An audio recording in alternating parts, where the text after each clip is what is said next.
আসসালামু আলাইকুম। ওয়ালাইকুম আসসালাম। অসংখ্য ধন্যবাদ ভাইজান আপনাকে কথা বলার সুযোগ করে দেওয়ার জন্য। তো ভাইজান সর্বপ্রথমে জানতে চাচ্ছি আপনি কেমন আছেন? আলহামদুলিল্লাহ ভালো আছি। আলহামদুলিল্লাহ, যা আল্লাহ আপনাকে ভালো রেখেছে। তো ভাইজান আপনার নামটা জানতে পারি? মোহাম্মদ শাফিউল ইসলাম।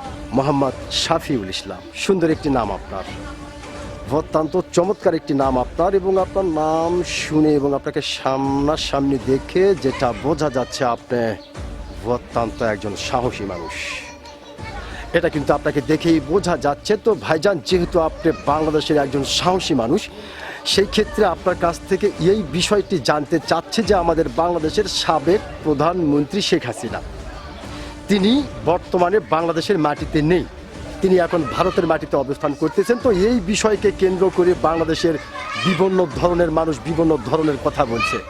কেউ বলছে শেখ হাসিনা কখনো কোনো দিন আর বাংলার মাটিতে পা রাখতে পারবেন না, আবার কেউ বলছে না, শেখ হাসিনা আসবে অচিরেই বাংলার মাটিতে বীরের বেশে, আবার কেউ বলছে হলে হতেও পারে, তবে তার জন্য একটু সময় লাগতে পারে। তো ভাইজান, আপনি একজন বাংলাদেশের সচেতন নাগরিক ও বাংলাদেশের একজন সাহসী মানুষ হিসাবে আপনার কাছ থেকে জানতে চাই যে আপনি কোনটা মনে করেন? রাজনীতির ভাষায় অনেক কিছু আছে। রাজনীতি বর্তমানে বাংলাদেশের রাজনীতি অনেক গভীরে। এটা সব ক্ষেত্রে বলা ঠিক না, কিন্তু রাজনীতির পতন আছে, উত্থানও যেরকম আছে পতনও ওরকম আছে। যে কোনো দল যে আজীবন থাকবে বা 20 বছর 30 বছর 40 বছর থাকবে এরকম কথা না। তবে উত্থানও যেরকম হবে পতনও ওরকম হবে, কিন্তু আসবে। পতন হয়েছে বলে কি আর আসবে না ভুল ধারণা। ভুল ধারণা। আসবে 5 বছর বা 10 বছর বা 15 বছর আসবে। আসবে।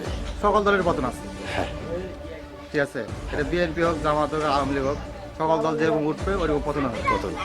এটা স্বাভাবিক। জনগণ যাকে চাবে সে আসবে, যাকে চাবে না সে পতন হবে। অসংখ্য ধন্যবাদ ভাইজান আপনাকে, খুব গুরুত্বপূর্ণ এবং মোটামুটি সাহসী একটি কথাই আপনি বলেছেন। তাতে কিন্তু আপনি আপনার সাহসিকতার পরিচয় দিয়েছেন। অসংখ্য ধন্যবাদ আপনাকে।